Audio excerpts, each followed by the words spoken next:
आज आम बनइबा पूरा भोजी स्टाइल पोटल पनीर तरकारी जहाँकि खाइबा को अति स्वादिया होता है।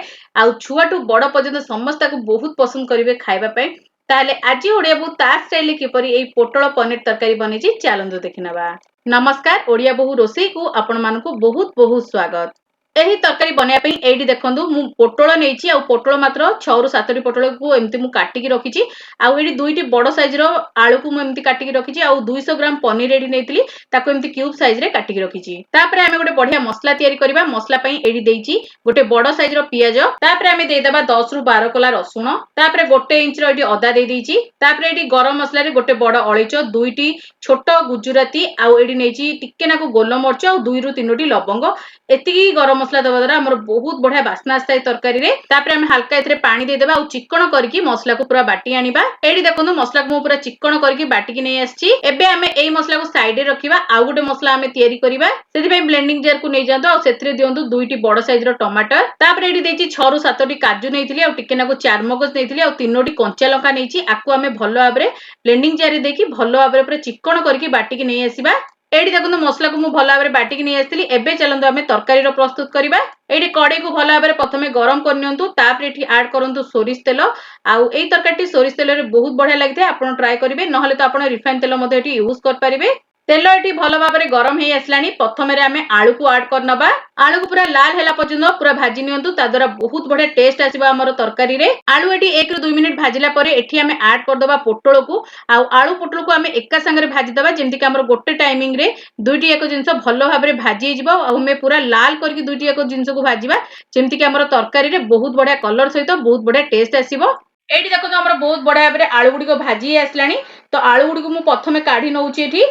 एठी हमर पोटल मध्ये बहुत बढ़िया भाबरे फ्राई हेई आसलानी। तो एबे हमें पोटल को मध्ये काढी नबा। बळी जायतिबा तेल रे एठी हमें पनीर को मध्ये सेम उपाय रे फ्राई करनबा। आ पनीर को बेसी फ्राई करबा दरकार नै। टिके हल्का लाल कलर हेई गली ऊपर उडीको हमें पनीर को काढी नबा। एठी देखो पनीर को मु 1 रु 2 मिनिट भाजी थिली आ बहुत बढ़िया भाबरे कलर आसी गलानी। एमिति हल्का कलर आसिला परे आपण पनीर को काढी नियंतु। बेसी आपण पनीर को भाजीबेती पनीर टाण होई जिवो आ जम्मा भी भलो तरकारी बनिबोनी। तेनु करी पूरा हल्का ही गोटे टेस्ट पई हमें एठी हल्का पनीर भाजुचे। तापरे एठी देखो किछि तेल बळी जायतिला आ सेथरे मु दोउची तेजपत्र जोटा कि बहुत बढ़िया बास्ना ऐड करिवो। आ टिके ना एठी दोउची जीरा। आउ आपण जदि गोटा गरम मसला न बाटुचंदी मसला रे ताले आपण सब गरम मसला को एठी फुटै मध्ये पारिबे। तापरे गोटे मीडियम साइज रो पियाज को स्लाइस करके देइची। आउ एबे प्रथमे हमें पियाज को भलो भाबरे भाजी नबा पूरा गोल्डन ब्राउन कलर हैला पर्यंत। एठी देखो पियाज हमर बहुत बढ़िया भाबरे भाजी आसलानी।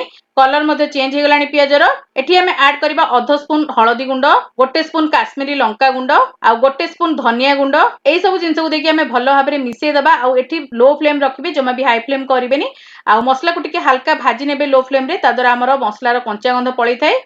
आउ कलर मध्ये बहुत बढ़िया आसे। आउ हमें बाटी की रखितबा अदा रसुण पियाज आ गोटा गरम मसला रो पेस्ट को एठी हमें ऐड करबा। आउ भलो भाबरे एठी मसला को कसिबा जेमति मसला रो पूरा तेल छाडी आसीबो। एठी देखो मसला रो तेल मध्ये छाडी आसलानी। 1 रु 2 मिनिट भलो भाबरे मु कसिथिली मसला को मीडियम फ्लेम रे। आउ एठी बहुत बढ़िया भाबरे मसला कसी गलानी, बढ़िया बास्ना मध्ये आसलानी। एठी हमें ऐड करबा सेकंड मसला को जो टमाटर, काजू, चारमगज आ कंचा लंका को हमें बाटी की रखले ताको ऐड करबा। आउ एठी भलो भाबरे मसला को पूरा मिसै नबा। तापरे हमें एठी ऐड करबा स्वाद अनुसार तरकारी पई लूण। आउ एठी एका बेले लूण दे दियंतु। तो मसला भी हमर बहुत बढ़िया भाबरे कसी हेइ जिवो। आउ तरकारी पई भी हेइ जिवो।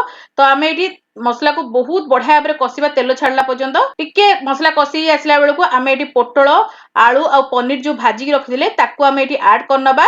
सब जिंस को देखि हमें एठी भलो भाबरे कसिबा मसला को। हमर मसला जेमति बहुत बढ़िया भाबरे कसी हेइ जिवो। आउ मसला रो फ्लेवर जेमति पोटल, आलू आ पनीर भितरे पसी जिवो।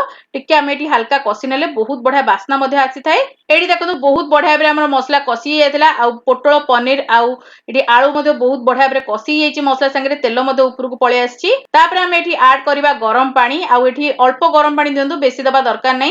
आउ 1 रु 1.5 कप एठी मु गरम पानी देइथिली। आउ जहा बाकी सिजिबार थिबो तो एही मुहूर्त रे हमर गरम पानी दबा द्वारा बहुत बढ़िया भाबरे सिजि जेते।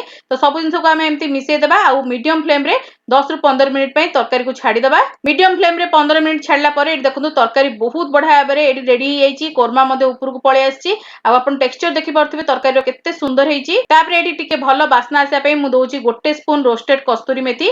तापरे फ्रेशनेस पई एठी ऐड कर दबा धनिया पत्र जोटा कि बहुत बढ़िया बास्ना ऐड करिवो। तापरे हल्का हाथ रे हमें तरकारी को मिसै दबा। आउ एठी आपण गरम मसला बिल्कुल ऐड करिबिनी, कारण हमें गरम मसला गोटा बाटी थिले तो तार फ्लेवर बहुत ही स्ट्रांग थाए।